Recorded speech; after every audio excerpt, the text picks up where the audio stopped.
আসসালামু আলাইকুম রহমতুল্লাহ বারাকাতু। আর বন্ধুরা সবাই কেমন আছো? আশা করি সবাই ভালো আছো। পবিত্র পবিত্র রমজান মাসে দেখতে 4টে রোজা হয়ে গেল, ইনশাল্লাহ খুবই ভালো লাগছে। কষ্ট কারো হয়নি ইনশাল্লাহ। আল্লাহ রহমত দোয়া সবাই উপরে আছে তো, যে আল্লাহ বান্দাদের জন্য কোনো কষ্ট রাখেনি আর রাখতে চাইও নি। আর রোজা ইনশাল্লাহ খুব ভালোভাবে হচ্ছে। আল্লাহ বান্দাকে কষ্ট দিচ্ছে নি। সবার রোজা রাখো।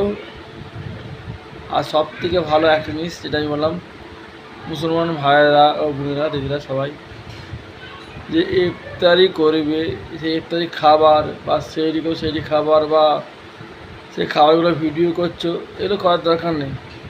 অনেক গরিব পরিবারের ছেলে মেয়েরা আছে, খুব কষ্ট পায়, এগুলো করবে না। এগুলো কোনো গুণা। এমনি রিলস ভিডিও করছো, করো, ঠিক আছে, খুব সুন্দর লাগছে, কিন্তু খাবার জিনিস ছাড়বে না, বিশেষ করে রোজা মাসের জন্য। সবার কথা থাকবে।